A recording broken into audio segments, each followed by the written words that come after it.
सावन का पवित्र महीना चलता है तो गौरा जी कहती हैं अपने पतिदेव महादेव से कि हे महादेव, ए भोला, हम अपने नैहर जाते ही कहेगा कि सावन आवा है, झूला झूले और रक्षाबंधन है और हमारे पिताजी पूजा पाठ या यज्ञ कराए हैं, हम अपने नैहरे जावे। तो भोला जी और पार्वती माँ का बातचीत होता है इस गाना के माध्यम से सुने कि भोला जी कहता है कि गौरा जी जाबू तो हम कैसे रहबे, कैसे नहाब खाब, कैसे भांग पी सब पियब, एक सब सुने। आप अच्छा लगे तो एक लाइक कर दे दें, सब्सक्राइब कर, कमेंट जरूर कर देंगे। आवाज सुनाई थे।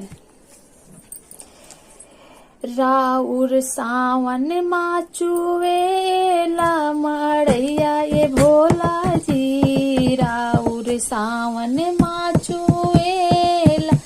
मड़ैया ये भोला जी, हम जैबे नाई हरवा रउआ रही भोला जी,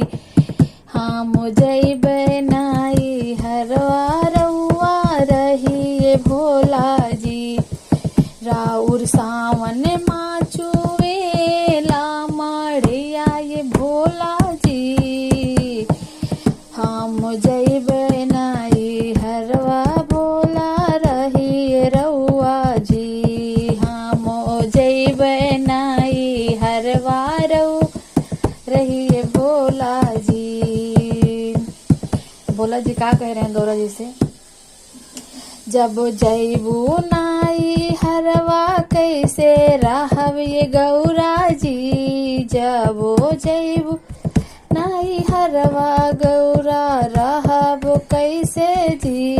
कैसे पिसही हमार भंगिया, कैसे पियबे बोरा जी, कैसे पिसही हमारी भंगिया, कैसे पियबे गौरा जी। जब जाइब नाई हरवा रउआ रही भोला जी, जब जाइब नाई हरवा रही भोला जी,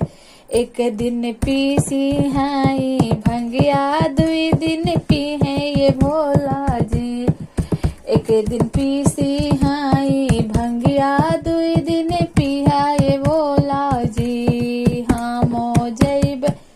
नहीं हरवा रउआ रही ये भोला जी,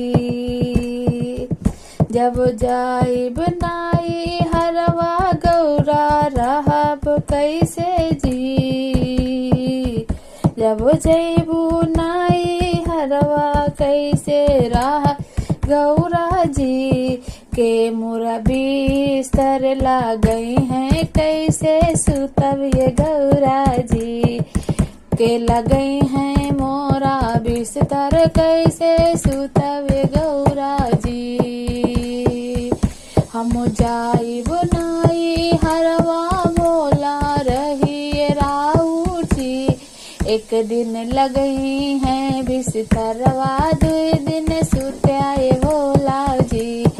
एक दिन बिस्तर लगई है, दुई दिन सुत्याए भोला जी, हम जाइब नाई हरवारा रही भोला जी, जब जैबू नाई हरवा कैसे रहब गौरा जी, के